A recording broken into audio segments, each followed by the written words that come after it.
ভাই কামাত গেছিল তেজপুর, ওখানে রাইতে কি হয়েছে জানি না, 3টার সময় আমার যার চাচার বাড়ির বিয়ে হয়েছে যার লগত তার ডাঙর ভাই গেছে, সাথে গেছে। তো ওই মোক কল ফোন করছিল পাশারিতে মোক 3টার সময় যে ভাই সেই সিরিয়াস, কেউ জানে না। মোক ফোন করছিল যে কাউকে কোস না, ভাই সেই সিরিয়াস, 3টার সময় হসপিটাল লোক। তো মুই ফির পরে ফোন করলাম ওইখানে যে আইজুল নামের চাঙাটা গেছে। তো আমাক কয় যে ফির কিছু হয় নাই, এখন খালি সুইচলাম দিবে লাগছে, ঠিক আছে অবনকুটি করে খবর টবর রাখেন, মোক খবর দেন, এই না জানে মোক খালি কল আর কি। তো কয় ঠিক আছে। পরে সকালে তুমি সকালে আর পরে সকালে ফির ফোন করছে আমার কাকার বাড়িটা, ফোন করি মোক কয় যে ভাইয়ের সিরিয়াস হয়েছে। পরে কাকা মোর আব্বা ফোন কর, কাকা ফোন করে খবর দে। তো কাকা মুই ফোন করে খবর দিলাম, কাকা কয় ঠিক আছে আমি যাওয়া লাগছে পাড়া। পরে আমি করতে করতে 9টা বাজে, বাজার পরে মোক কয় যে নাই আর কি ও স্যার কী হয়েছে, মৃত্যু হয়েছে ওকে। পরে আমি বললাম তাহলে বাড়ি থেকে তো মেলা দূর, গেতে কাকা বেরোর ঘরে ওখানেই কাম করে। তা আমাকে কল তাহলে তুই যা, যে আর কোন ব্যবস্থা করে আন, আমার গেতে গেতে রাত হবে, 2 দিন লাগবেই। তো ওর থেকে আর যেমন করে ওকে আনছে, আনার পরে এখন আর রাইতে আনছে, আসার পরে আমাকে আর দেয় না, সকালে দেয় না, সবাই গেছে দেয় নাই। পরে আমি থানা যাচ্ছি, আর তারপরে ওসি স্যার কয় ফোন করছিল, কয় যান দিবে, দেওয়ার পরে তোমার যান কথা করছেন দিবে। ওরা যাওয়ার পরে ওখানে আমাকে দেয় নাই। ওরা সবাই সব গ্রামের মানে সবাই ধরি মায়ের মোবাইল টোবাইল কাড়ি নিছে, ছই নিছে, মান নিছে, নিয়েছে সবাই। তারপরে ভাইয়ের যে লাশ আসিল ওর সামনে খাড়া করে রাখি ফটো তুলছে, ভিডিও তুলে আমাকে পাঠাই দিছে, এখন অব্দি ভাই দেয় নাই, লাশটাই দেয় নাই। মারছে পুরাই শরীরে দাগ, মুখের মধ্যে দাগ, পুরো স্পট পড়ে গেছে মুখে, কালো কালো। কাম নিয়ে গেছে আইজুর, তার ঘর এই নাম জরিবুদ্দিন শেখ। 35-36 হবে বোধ হয়।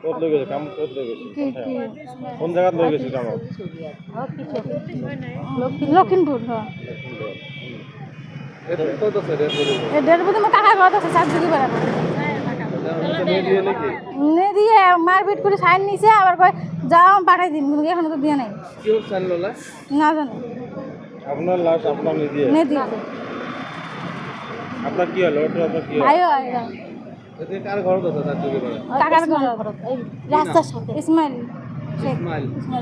নাম কত নাম তো তাহলে দিয়ে এতে কি করে? ও তো পুরো মারছে, খুব মারার করে স্যার বিচার হইরাই শাস্তি হোক। জরিপা বালাই মলাতি খামার বেটা আইজুর নাম চ্যাংরা, ওই দোলা মধ্যের হয় উইয়ের পুত্রী বেটা। মোক কয় বর্মা ভাইও কামাত নিয়ে যান, কামাত দোলা কম ভাগ দে, মাটির ভাগ দে। কয় কি এলাই নয় মাঠ বিড়ি দিন, ঈদের পরের দিন। তা কম আমি কামাত যা, আমি মাঠ বিড়ি আসি ভাগ নিই। তারপরে কয় মা যা 3-4 দিন পর টাকা পাঠিয়ে দিন। 28 দিন হয় টাকা পাঠিয়ে দেয় না, পরশু দিন হয়তো কোন বাটে হ্যাঁ। কয় মা মুই আইজুর টেহা দিলে আমি টাকাটা দিন। তারপর আমি তারাবি করবো যান কেমন আছি, কম আমি ভালো আছো। পরে আমি কথা কোনো বা তাই বেদনা কর যা এই তোকে বাপ মোর আ করি। আমি লাইন আসলে টাওয়ার আসলে আমি কথা কর। লক্ষিমপুর রাত্রির 8টার সময়। আইজুর নাম আইজুর, থাকা গাঁরে আবুলের বেটা আইজুর। উই ওঠি আছে, হ্যাঁ কামত নিয়ে গেছে। সকালে ওমরাই মারছি।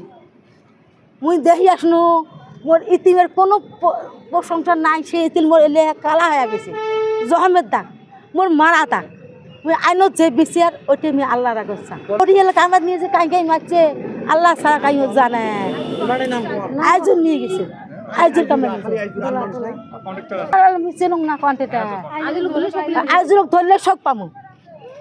সার কল যাও, আমরা গেলাম, পাবলিক গোটাইছে, 3 মাস ধরিয়ে মোবাইল কাড়ি নিয়ে মারপিট করিয়ে হাতে পাঞ্জাবি ধরিয়ে টিপ নিছে বেড ছাগলে।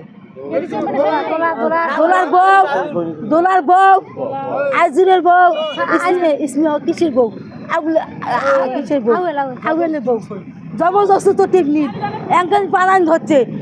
50 জন বেড়ছ 3 মাস ধরলে একবার বাবা মারি টারি মোবাইল কাড়ি নিয়ে মারি টারি হাতের পাড়াপাড়ি করছে, হাতের এনে সই নিছে আমার এই ঘটনা। এই 4 দিক বাত আছে না দেয়। দোলার বাড়ি ইসমাইল কাকা ইসমাইল তার বাড়ি দোলাই মারছে দোলা ছাড়া কাই মারে না দোলা লিং আছে তো ওই পুত্রী বেটার লিং হয় তা ওই লিং না থাকে উমরাই মারছে ডেডবডি না দেয় না হুনে মারপিট করিয়ে পানান ধরিয়ে নিয়ে তিনু মাস মারপিট করি টিপ নিয়ে থানা তোমার সকালে যাচ্ছি থানা যাচ্ছি সকালে আসছি ওসি স্যার কল কিছু পায় কথা রিপোর্ট দেয় না কোনো রেসপন্স থানাতে কোনো লাই দেয় নাই হয় যোৱাকালি ৰাতিপুৱা আমি এটা খবৰ পালোঁ গৌৰীপুৰ মধুচলমাৰী পাৰ্ট 2 যাক মলাতীৰ খামাৰ বুলি কোৱা হয় মলাতীৰ খামাৰৰ এজন যুৱক তেখেতক কাম কৰিবলৈ আজিজুৰ ৰহমান বুলি এজন যুৱকে তেখেতক বা ঠিকাদাৰে তেখেতক লখিমপুৰলৈ লৈ গৈছিল তো লখিমপুৰৰ পৰা হঠাৎ একমাহ আগত গৈছিল হঠাৎ কালি ৰাতিপুৱা 9 বজাত পৰিয়ালে তেখেতৰ মানে মৃত্যুৰ বাতৰি পায় মৃত্যুৰ বাতৰি পোৱাৰ লগে লগে সুস্থ সবল যুৱকজন পটককৈ মৃত্যু হোৱাত সকলোৱে মানে অলপ সন্দেহৰ আওতাত আছিলে তো ৰাতিপুৱা সেই যুৱকজনৰ খুৰাক ইছমাইল শেখে তেখেতৰ ডেড বডিটো গৌৰীপুৰত লৈ আহিছিল চাৰযোগীপাৰাত কিন্তু পৰিয়ালৰ যিজন বায়'লজিকেল ফিগাৰ আছে তেখেতৰ তেখেতক মাতৃক হেণ্ডঅভাৰ কৰিব দিয়াত নাছিলে এই সংক্ৰান্তত পৰিয়ালবৰ্গই সদৌ দেশী জনগোষ্ঠীয় মঞ্চৰ যুৱকৰ লগত কৰ্মীৰ লগতে গাঁৱৰবাসীক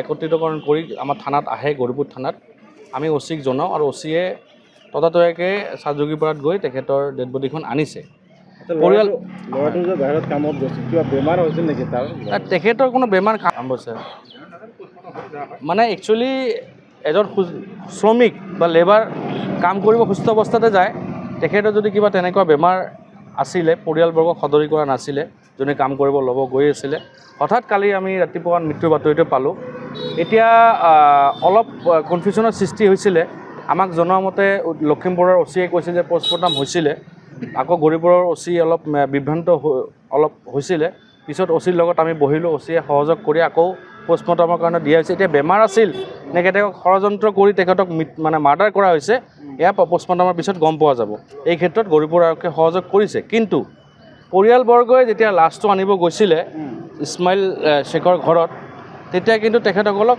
সহজতে হেণ্ডঅভাৰ কৰি দিয়া নাছিলে এতিয়া কিয় হেণ্ডঅভাৰ কৰি দিয়া নাছিলে কাৰণ তেখেতকৰ অভিভাৱক হ'ল তেখেতৰ মাতৃক দিবই লাগিব তেখেতে ক'ত দাফন কৰে ক'ত নকৰে গতিকে কিছুমান সৰু সুৰা কথাত আমাৰ অলপ ছাছপেক্ট হৈছে সেইটো কাৰণত আমি অচিক সদৰি কৰিছোঁ ইভেন তেখেতসকলৰ মোবাইলো কাঢ়ি লোৱাৰ কথা আমি শুনিছোঁ আৰু জোৰ জবৰদস্তি ক'ৰবাত ছিগনেচাৰ কৰাৰ কথা শুনিছোঁ তেখেতৰ মাতৃক গতিকে এইবোৰ অলপ সন্দেহত আওতাত আছে আমি অচিক ঘৰৰ লগত আমি অলৰেডি সদৰি কৰিছোঁ অচি ছাৰে আমাক কথা দিছে যে তেখেতসকলে বস্তুটো চালি জাৰি চাব আপাতত যিটো পষ্টমৰ্টমৰ ব্যৱস্থা কৰা হৈছে পষ্টমৰ্টমৰ ৰিপৰ্টৰ পিছত আমি আকৌ যদি তেনেকুৱা কিবা থাকে আমি আমাৰ সংগঠনৰ ফালৰ পৰা সদৌ দেশী জনগোষ্ঠীয় মঞ্চৰ পৰা আমি এইটো প্ৰতিজ্ঞাবদ্ধ যদি কিবা তাতে ওলায় বা কিবা ধৰণৰ সন্দেহ থাকে আমি কাকো সোধাই এৰি নিদিওঁ পষ্টমৰ্টম ৰিপৰ্টটো আপোনালোকে পাইছেনে নাপায় পষ্টমৰ্টম এতিয়া হোৱাই নাই এতিয়ালৈকে আমাক অলপ বিভ্ৰান্ত কৰা হৈছিলে যে উত্তৰ লখিমপুৰৰ পৰা পষ্টমৰ্টম কৰা হৈছিলে আকৌ শুনা মতে অচি ছাৰে উত্তৰ লখিমপুৰত ফোন কৰিলে উত্তৰ লখিমপুৰৰ অচিয়ে ক'লে যে নাই ইছমাইল হকৰ কোনোবা মানুহে সিহঁতে তাতে ছিগনেচাৰ কৰি দিছে যে পষ্টমৰ্টমৰ প্ৰয়োজন নাই গতিকে এটা হঠাৎ হোৱা মৃত্যু পষ্টমৰ্টমৰ কিয় প্ৰয়োজন নহ'ব আৰু তেখেতলোকৰ ইছমাইলে যিহেতু তেখেতৰ বায়'লজিকেল ফাদাৰ বা ফিগাৰ নহয় কোনো গাৰ্জিয়েন নহয় তেখেতে কিয় ছিগনেচাৰ কৰি দিব যে কোনো পষ্টমৰ্টম যিকোনো খবৰৰ বাবে যোগাযোগ কৰক আমাৰ এই নম্বৰত 9181 307 2221